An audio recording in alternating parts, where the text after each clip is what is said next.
Bueno, vamos a empezar con esto. Una reacción sobre un video de lado B7 eh, sobre todas las adaptaciones de Guyver. A ver qué nos enseña y qué podemos aprender. O qué podemos agregar también a eso.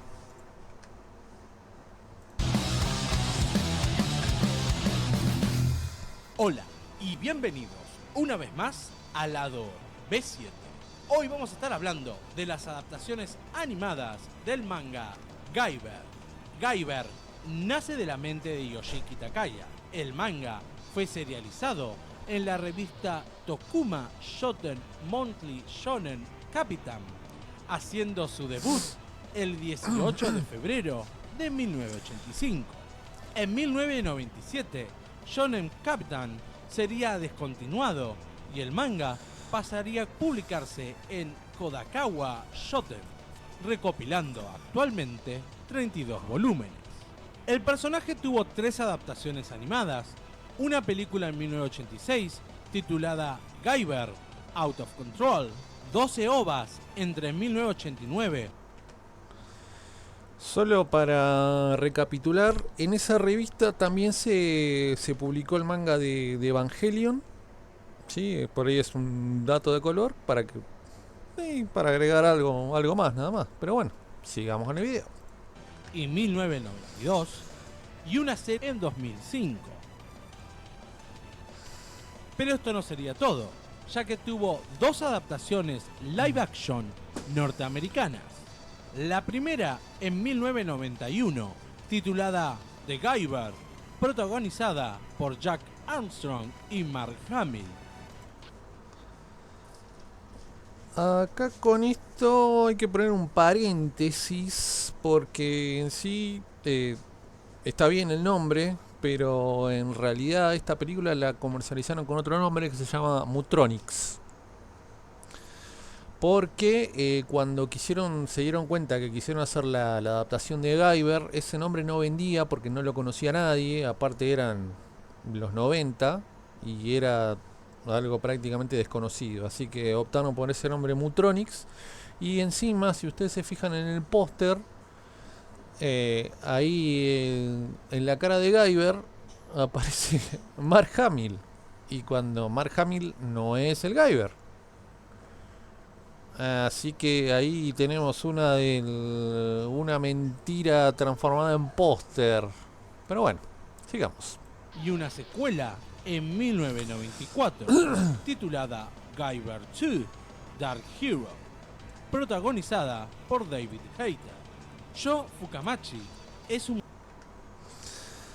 Ahí con lo de Guyver 2, también otro dato tonto, de color de rosa. El que la protagonizó fue David Hayter, que hace de la voz de Solid Snake en Metal Gear.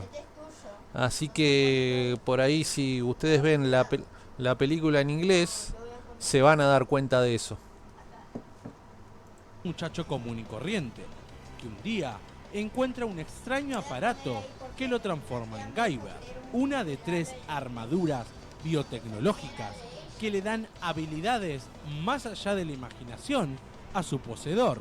Pero también existe Cronos, una organización que está en busca de Guyver, y serán capaces de todo con tal de obtenerlo. En este video nos vamos a centrar en las 3 adaptaciones animadas.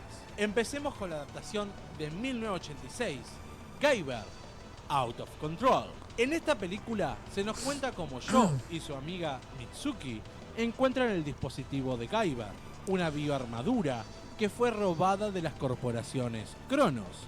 Así que ambos son atacados por Zoanoids.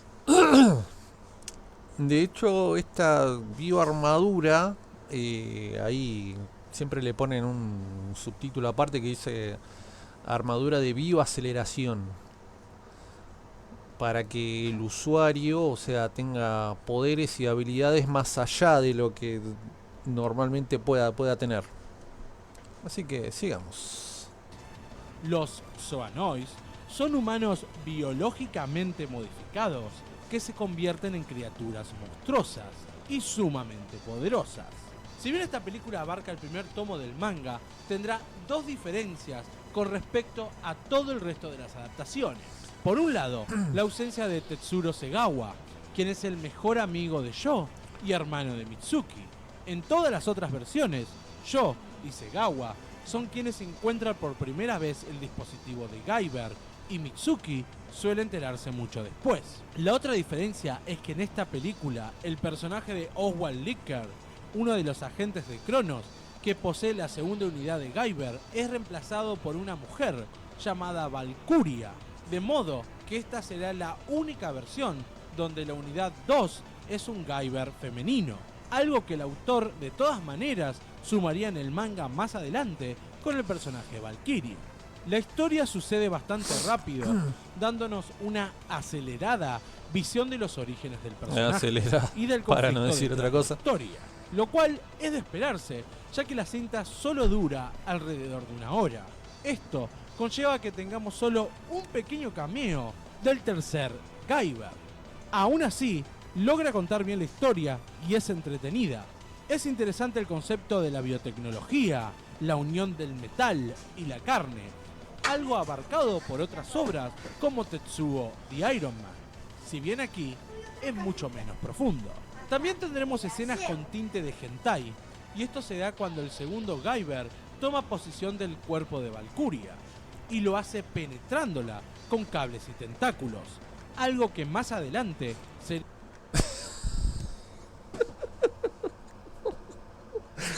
Oh.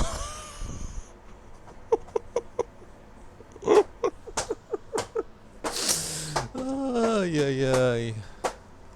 ¿Por qué tenía que ser ¿Por qué lo tenía que hacer así? Ay, ay, ay. Sería muy recurrente en el género. La música, sin ser ninguna maravilla, es muy acorde y memorable por momentos, aunque la edición de audio es bastante brusca. Esto se debe a que muchas veces tiene cortes secos que quedan muy brutos y desentonan. En sí la película funciona muy bien como introducción al universo de Guyver y logra que el espectador se interese en su mitología. En 1989 tendríamos la primera ova de The Guyver. Estas ovas son más fieles con respecto al origen del personaje. Serán Sho y su amigo Segawa quienes encuentren el dispositivo por primera vez, y Oswald Lisker será el poseedor de la segunda unidad Guyver. Las ovas se dividen en dos sagas de 6 capítulos cada una, formando un total de 12 episodios. Si bien es más fiel en cuanto a los personajes, los eventos se desarrollan en periodos más cortos, de modo que las ovas arman su propio camino, si bien las situaciones concluyen al igual que en el manga. Se nota la diferencia de animación con la película, siendo más una serie. Aún así, logra escenas estáticas y tomas muy logradas en las batallas. Durante la segunda etapa, el diseño de personajes tiene un cambio notorio, al igual que la calidad de animación, que disminuye. Y lo mismo sucede después del 10º episodio. La mecánica en un inicio parece ser muy el monstruo de la semana, donde en cada capítulo se enfrentan a una criatura distinta, al estilo Mazinger Z o Sailor Moon. Pero esto solo dura 4 capítulos, para dar un inesperado giro en el 5º. Estas ovas son realmente entretenidas, la historia tiene varios puntos de giro y la banda sonora es realmente destacable. Es una lástima que la historia termine inconclusa, ya que solo cubre los 4 primeros volúmenes del manga. Finalmente, en 2005, llegaría la última adaptación animada hasta la fecha, Guyver, de Bio Booster Armor. En cuanto a los orígenes, esta, al igual que las ovas, se apega mucho más al manga original, aunque cubre muchos más detalles, como la amistad entre Sho y Segawa, la relación de Sho con su padre. Bueno, esta serie es la que yo sí pude terminar de ver completa. Después las otras no las vi, lamentablemente. Pero esta sí, la pude terminar de ver completa y está buenísima. O los ataques que tienen los personajes. La ambientación en esta serie es mucho más dramática y los eventos son más largos y se ubican cronológicamente diferente a las ovas, siendo más fieles al manga. Si bien las batallas suelen ser más largas, no tienen ese impacto más épico que tenían en las OVAs. Esta es una serie con un ritmo bastante lento, que por momentos puede llegar a aburrir un poco. En cuanto a la animación, es la típica de la época para series, nada que se destaque demasiado. Lo mismo la musicalización, si bien es correcta, no tiene ese tinte heroico que tenía el soundtrack de las OVAs. Por otro lado, el diseño de personajes sea el que más cambios tenga con respecto a las otras adaptaciones. A partir del capítulo 15 se da un cambio de eventos importantes. Esto es casi alcanzando el final de lo que fueron las 12 OVAs anteriores. Si bien esta serie abarca más que las 12 OVAs, sigue siendo una historia inconclusa, ya que si quieren saber cómo sigue la historia de Guyver, tienen que seguir leyendo el manga. Guyver plantea un universo interesante y en lo personal de las 3 adaptaciones, la que más me gusta. Igual lo gracioso es que al día de hoy no tiene final el manga de Guyver. No tiene final porque termina de una manera de que no te lo deja todo en el aire y no te explica nada. Así que no, hasta el día de hoy no tiene un final cerrado en sí. Y para mí más se destaca y entretiene son las OVAs de 1989. En el canal ya hablamos de las 3 adaptaciones animadas de The Guyver, un personaje de manga creado por Yoshiki Takaya. Primero, la película de 1986, después la serie de OVAs de 1989 y finalmente la serie del 2005. Pero también existen 2 adaptaciones live action occidentales del personaje. Por un lado, The Guyver de 1991, que es la que vamos a analizar hoy, y por otro, su secuela, The Guyver Dark Hero de 1994. En esta primera adaptación de 1991, la dirección recae en Yoji Tani, mejor conocido como Screaming Mad George, un experto en efectos especiales nacido en Japón, que trabajó en producciones como A Nightmare on Elm Street 3, Dream Warriors de 1987 o Predator del mismo año, entre muchísimas otras. Y como codirector a Steve Wong, quien dirigiría la secuela Dark Hero de 1994 y las series Power Rangers Lost Galaxy de 1999 y Igual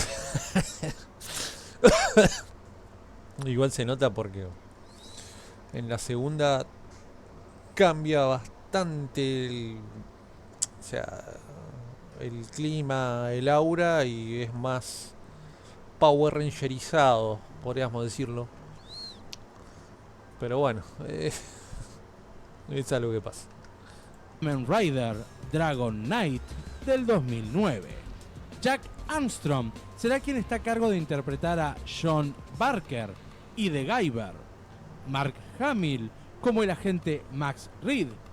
Vivian Wu como Mitsuki Segawa. David Gale como Fulton Balkus y Michael Berryman como Liska.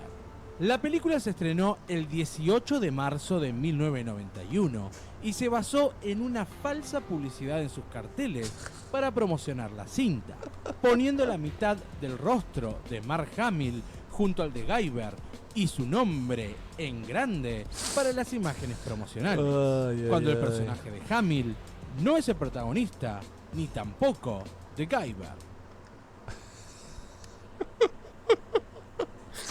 Ay.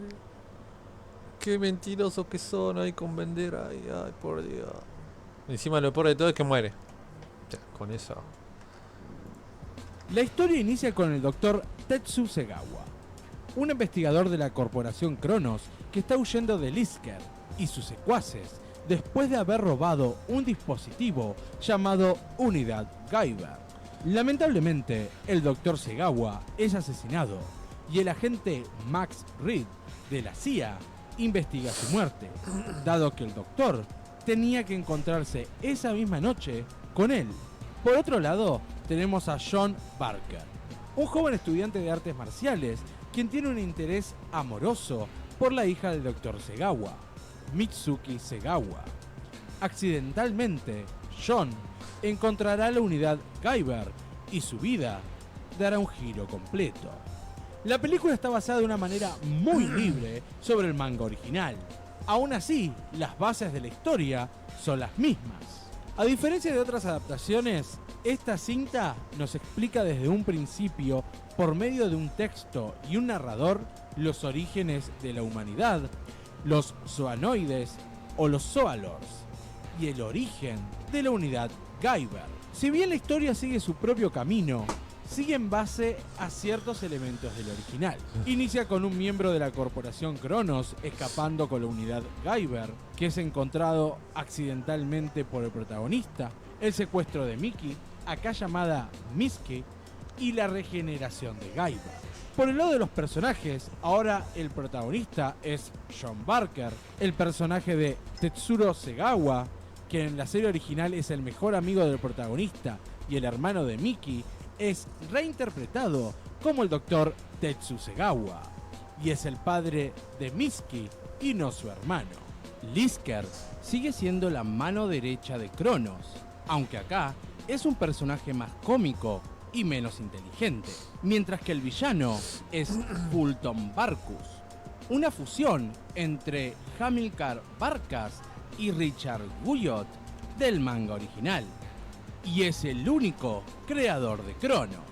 A esto se suma el personaje de Mark Hamill, creado exclusivamente para esta adaptación. Su personaje es un agente de la CIA llamado Max Reed, que está inspirado en los detectives clásicos del cine negro o noir.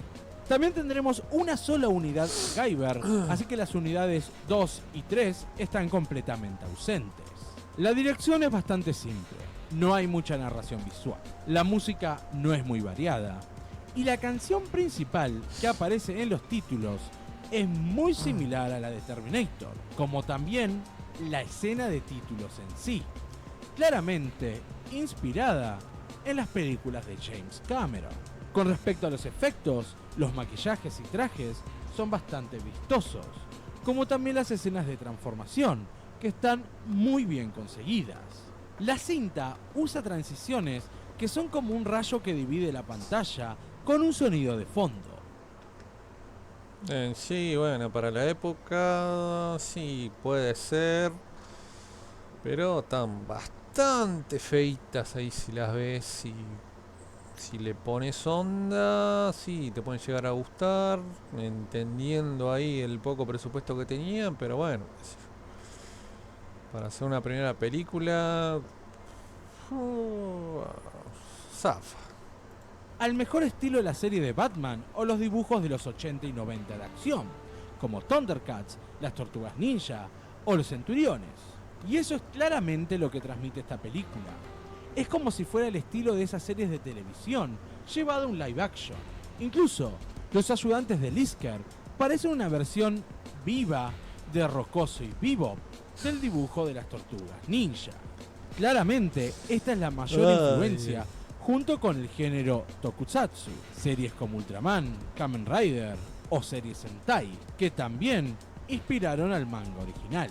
Desde un primer instante, nos daremos cuenta que la cinta no se toma muy en serio las cosas. Así que todo tendrá ese estilo cartoon despreocupado. Nada es realmente profundo o tiene un impacto dramático. Las muertes, situaciones románticas o la violencia tienen todos esa aura liviana y cómica. Por otro lado, las actuaciones son súper exageradas. Es como si William Shatner y Nicolas Cage tuvieran un hijo, y ese hijo sería todas las actuaciones que verán en esta película.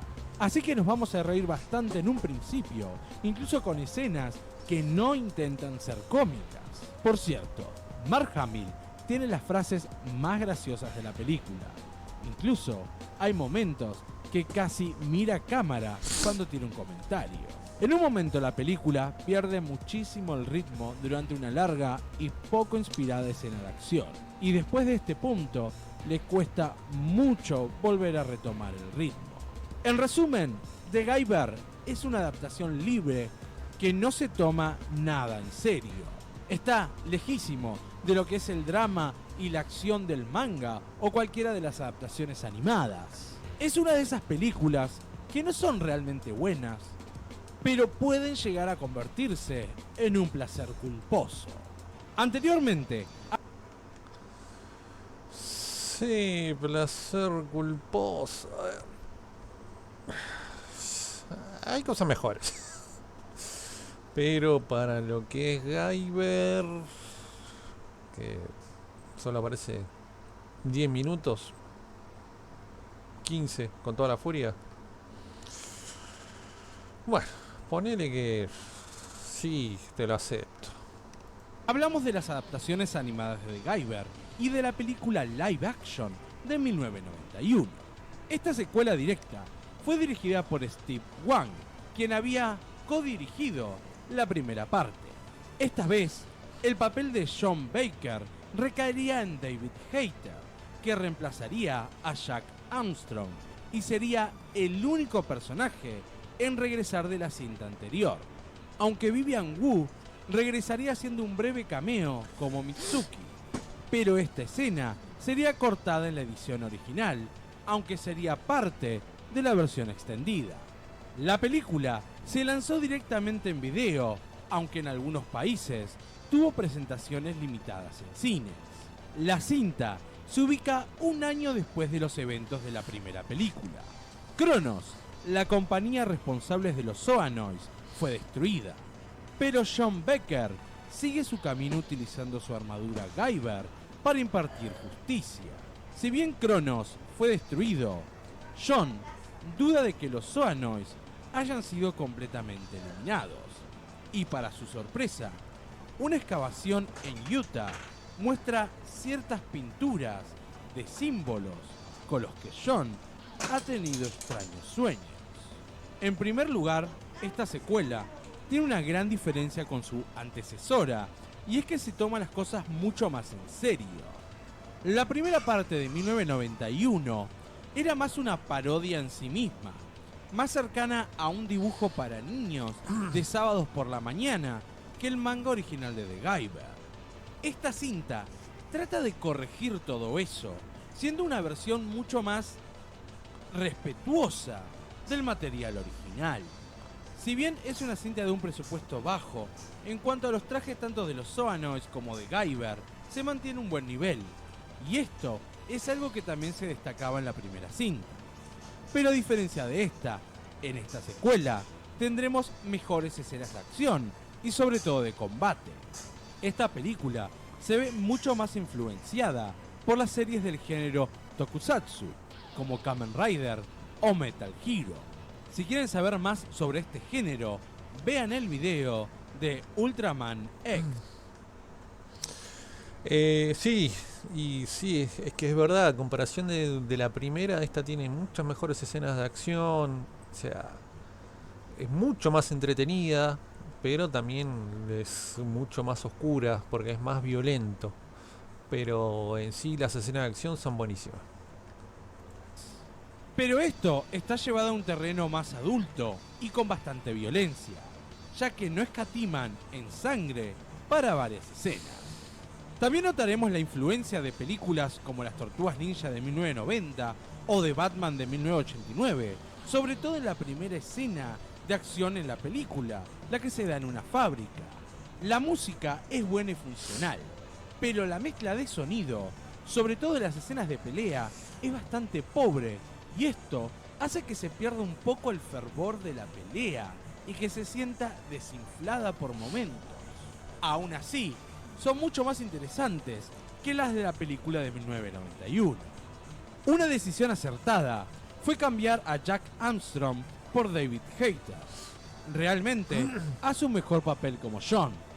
De todas maneras, en general, las actuaciones no son muy buenas y dejan bastante que desear. Aparte, es Solid Posiblemente Snake. una de las peores escenas actuadas sea el encuentro mejor? entre Mitsuki y Sean, que terminó siendo cortada de la edición original y recién agregado en la versión extendida. Con respecto a la historia, es bastante interesante y entretenida. La cinta se toma su tiempo para desarrollar bien la trama y, como dije antes, tiene mucho más respeto por el material original. En esta historia, John está en búsqueda del origen de Guyver y el porqué de sus poderes, y sobre todo, por qué lo eligió a él. Así es, esta es una de esas historias donde el héroe se cuestiona el porqué de su elección, si está tomando el camino correcto, cuestionando su accionar y viendo su don como una maldición que no le permite seguir una vida normal. Si bien no están inventando absolutamente nada nuevo, definitivamente crea una historia mucho más entretenida que su predecesora. Sí, la y verdad un que sí. personaje con más dimensiones e interesante. Como decía antes, esta cinta respeta mucho más el material original, así que nos enteraremos de que igual que en el manga y en el anime, existen más sucursales de Cronos y más personas en su cabeza. Además, nos centraremos en el origen de las armaduras Guyver y los Zoanons. No solo eso, sino que veremos un resumen en una presentación bastante fiel al manga sobre todo esto.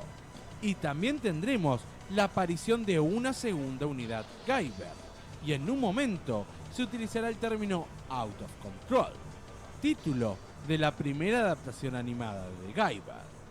En conclusión, Guyver 2 Dark Hero es una cinta mucho más interesante que su antecesora, una película que se toma las cosas mucho más en serio, busca ser mucho más fiel al material original y sobre todo trata con mucho más respeto ese material.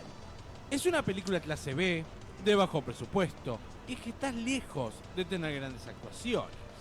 Aún así, es una cinta interesante para amantes de este género y sobre todo, se disfrutan de los tokusatsu.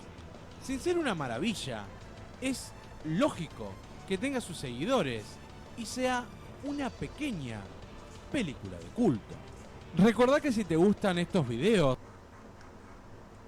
Gusto culposo, lo admito. nos ayudás con un like y compartiendo.